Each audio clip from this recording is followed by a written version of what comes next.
अरे! रुकिए, इसे अंधेरा समझकर स्क्रॉल मत कर दीजिएगा। माना आपको जो दिखाई दे रहा है वो अंधेरा है, लेकिन मेरी आवाज़ और वो कहानी जो मैं आपको सुनाना चाहती हूँ, वो बिल्कुल भी अंधकार नहीं है। वो तो एक रोशनी की किरण है मेरे लिए, और मैं यही तमन्ना करूँगी कि वो आपको भी बहुत पसंद आए। मैं इस कहानी को आपको दिखा नहीं पाऊँगी, क्योंकि कहानी को दिखाने के लिए मेरे पास उतना बजट नहीं है और ना ही उतने लोग। मैं अकेली हूँ, पर अपनी कहानी आप तक पहुँचाना चाहती हूँ। तो आशा करती हूँ आप लोग मुझे सपोर्ट करोगे। तो चलिए इस कहानी की शुरुआत करते हैं कहानी के नाम के साथ। कहानी का नाम है भ्रम। तो चलिए कहानी की शुरुआत करते हैं। एक लड़की एक शाम किसी पार्क के बेंच पर बैठी सिसक सिसक कर रो रही थी।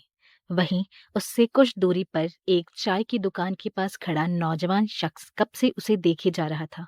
वो लड़की अपने भीगे कपड़ों की आस्तीन से जब अपने आंसू पोंछने के लिए हाथ उठाती तो ठंडक महसूस कर फिर सहर उठती। अब तो मानो आंखों में भी आंसू की बूंदें सूख सी गई हों।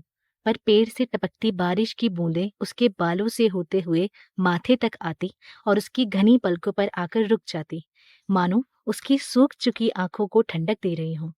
भैया, आपकी 2 कप चाय तैयार है।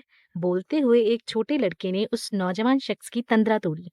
नौजवान शख्स ने प्यार से उस बच्चे के सर पर हाथ फेरकर उसके बाल खराब कर दिए और चाय ले जाकर उसी लड़की के पास रख दी जिसे वो इतनी देर से निहार रहा था।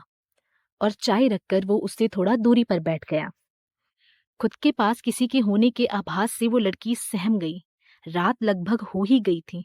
रोते रोते उसे इस अंधेरे का आभास ही नहीं हुआ। वह अब उठकर जाने लगी कि तभी धीरे लेकिन शरीर को कपा देने वाली भारी आवाज आई। कहीं ठंड से कांपते हुए किसी अनजान जगह पर बेहोश मत हो जाना।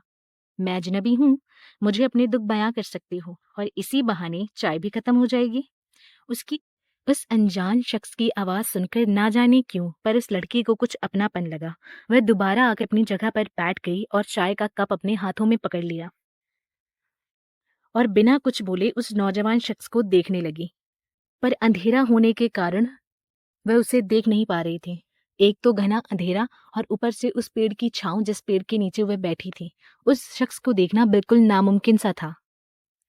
उस इंसान से अपनी नजरें हटाकर लड़की ने अपनी चाय की चुस्की ली और बोली, जो दुनिया में अकेले होते हैं उनके लिए कोई अपना और कोई पराया नहीं होता, क्योंकि उनके लिए तो सब अजनबी होते हैं, सिर्फ अजनबी।